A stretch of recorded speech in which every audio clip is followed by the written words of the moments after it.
It's hard for me to ignore suspicions and to have good thoughts of people. What are some of the ways to combat this bad habit? Jazakallah khairan wa yakum. One of the ways that you need to combat this is by realizing that Islam requires you to have good thoughts of people, whether they are guilty or not. It's not about the fact that you're wrong, and it's not about the fact that they're innocent. It's about the fact that Allah commanded you to have a certain standard of proof before you act. So we'll give an example of that. The example of the people who came in the time of Umar ibn Khattab radiallahu anhu to testify that a person committed zina. So there were 4 of them, as is required, 4 witnesses. 3 of them saw what was going on, and 1 of them saw a part but didn't see everything happen in full. 3 of them saw. Now, for you and me, you and I know if 3 people saw something happening and every one of them described in detail, and the 4th one saw but not quite the full picture, then we know that it's something that happened. None of us doubt that this is something that happened. None of us think that all 4 of them came and lied. But because it didn't reach the Islamic standard of proof, which is 4 witnesses that saw every single thing, Umar applied the punishment of false testimony against those 4 people.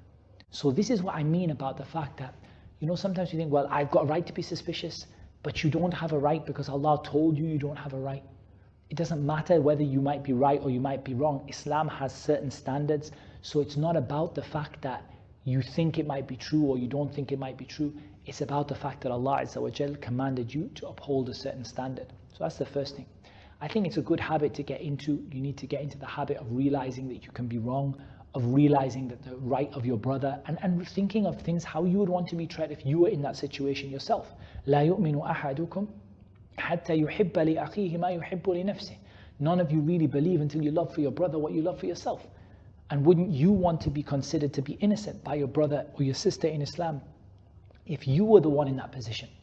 And through practice and learning and studying and learning the etiquettes, inshallah ta'ala, you can avoid suspicion and bad thoughts of people. And when these thoughts come in your mind, then it is a good idea to say A'udhu billahi minash shaitanir rajim, to say Subhanallah.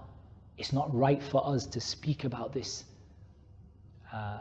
Some words like this, like for example, some of the words that I mentioned in Surah An-Nur about the ifk, that was the lies that was spread about our mother Aisha radiallahu anha, and so on. These words like Subhanallah and A'udhu billahi minash shaitanir rajim and Astaghfirullah. I seek Allah's forgiveness that I should ever think something like this about my brother again. It doesn't matter whether it's true or not. It doesn't matter in your situation whether it's true or not. Because at the end of the day, you don't want to be one of those people who gets involved in something and then only to find that thing is actually false and you misunderstood how it is, and then you become regretful over hurting a people, as we learned in Surah Al-Hujurat, and you become regretful about what you've done, and you become regretful about what you've said or what you've thought about the person. And Allah Azza wa Jalla knows best. So